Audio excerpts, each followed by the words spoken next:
नमस्कार, मी ऋषिकेश जोगदंडे तुमच्या सर्वांचं पुन्हा एकदा द टाइम्स ऑफ पुसदच्या एका नवीन आणि विशेष अशा भागामध्ये तुमच्या सर्वांचं सहर्षाचं स्वागत करतो। आपल्या पुसद शहराला आणि तालुक्याला जणू ग्रहणच लागलेले आहे। आत्महत्या आणि अपघात हे थांबता काही थांबेना। दर 1 ते 2 दिवसाच्या अंतराने आत्महत्या आणि अपघात या घटना पुसद शहरात घडतच आहे बरं। आणि त्याच्या मागचे जर आपण कारण बघितले तर मोठ्या प्रमाणावर यामध्ये शेतकरी वर्ग हा दिसून येतो। कमी उत्पन्न, बाजार मालाला भाव नाही, सततची नापिकी यामुळे मोठ्या प्रमाणावर जे शेतकरी वर्ग आहे, शेतकरी राजा आहे, ज्यास आपण बळीराजा म्हणतो, ते आत्महत्येसारखे टोकाचे पाऊल उचलत आहे। ही खूप भयानक बाब आहे। काल दिनांक 15 मार्च 2025 रोजी जे पुसद तालुक्यातील बुटी इजारा हे जे डोंगराळ भागातील गाव आहे, जिथे जायला रस्ताही नाही, या ठिकाणच्या एका शेतकऱ्याने सततची नापिकी तसेच कुटुंबातील हालाकीच्या परिस्थितीमुळे शेवटचे टोकाचे पाऊल उचलून विषारी औषध प्राशन केले आणि आत्महत्या केली।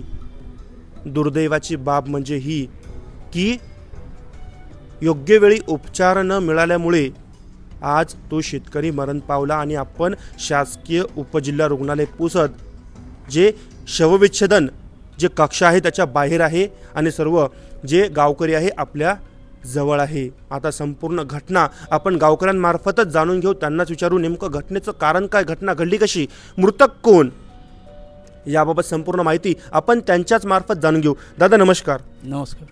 आम्हाला मृतक यांचे नाव, घटना घडली कशी आणि घटनेचा संपूर्ण क्रम आम्हाला समजावून सांगा। मृतकाचे नाव आहे मधुकर तुकाराम चव्हाण। काल 15/3/2025 सकाळी काल त्यानं वीज प्रशासन केलेलं आहे। त्याला आम्ही तेथून आम्हाला 11 ते 12 वाजता माहीत झाल्यानंतर आम्ही त्याला शंभाळपिंपरी येथे दवाखान्यात नेले होते, परंतु तेथून डॉक्टरांनी सांगितले की तुम्ही पुसद येथे त्याला रेफर करून टाका। आम्ही येथे पुसद येथे आणल्या सरकारी हॉस्पिटलमध्ये भरती केलेले होते, परंतु काल त्यांची 5-5:30 वाजता काल प्राणज्योत मावळलेली आहे। बरं, घरची परिस्थिती कशी आहे आणि या घटनेमागचं कारण आम्हाला काय कळू शकते? घटनेमागचं कारण असं आहे सर की त्याची परिस्थिती अत्यंत बिकट आहे। त्याच्या पत्नीचे दोन्ही किडण्या गेलेल्या आहेत, त्याचा इलाज चालू आहे दवाखान्यामध्ये। त्यांना मधुकर तुकाराम चव्हाणला 3 मुलं आहेत, ते बी पुन्हा इथे रोजदारी काम करून आपले उदरनिर्वाह करतात। त्याच्या उदरनिर्वाह केल्याच्या नंतर जे काही त्याला 2 पैसे भेटत असतील ते त्याच्या आईचा सुद्धा खर्च दवाखान्याचा चालू आहे त्याचा। बरं, आम्ही असंही ऐकलं की सततची नापिकी आणि कर्जबाजारीपणाला कंटाळून त्यांनी आत्महत्या केली, तर त्यांच्यावर कोणत्या शाखेचे बँकेचे कर्ज होते का? हो सर, त्याच्यावर भारतीय स्टेट बँक शाखा शंभाळपिंपरी 2 ते 2.5 लाखाची त्याच्यावर कर्ज आहे। सततची नापिकी, योग्य मालाला भाव नाही आणि हे पुन्हा दवाखान्याचा खर्च, त्याच्यामुळे काल टेन्शनमध्ये त्यानं वीज प्रशासन केलेलं आहे। तुमच्या गावची परिस्थिती, रस्त्यांची अवस्था कशी आहे आम्हाला थोडक्यात सांगा। माझं नाव मधुकर राठोड, मी ग्रामपंचायत सदस्य आहे। आज माझं गाव बुटी हे शंभाळपिंपरी सर्कलमध्ये असून अतिशय डोंगराळ भागामध्ये गाव असल्यामुळे अतिशय रोडची दुर्दैवी घटना आहे आणि या रस्त्याअभावी जर मधुकर तुकाराम चव्हाण यांना जर काल वेळेवर जर वाहन भेटलं असतं किंवा रस्ता जर चांगला असता तर कदाचित हा माणूस वाचू शकला असता, ही सगळं आमची गाववाल्याची इच्छा होती। आता ज्याप्रमाणे आपण बघत आहे की दिवसेंदिवस दर 1 ते 2 दिवसाच्या अंतराने आपल्या पुसद शहरात आत्महत्येच्या घटना घडत आहे आणि त्यामध्ये मोठ्या प्रमाणावर शेतकऱ्यांचा सहभाग आहे। जर रेकॉर्डही तपासलं तर आपल्याला शेतकरीच सापडणार।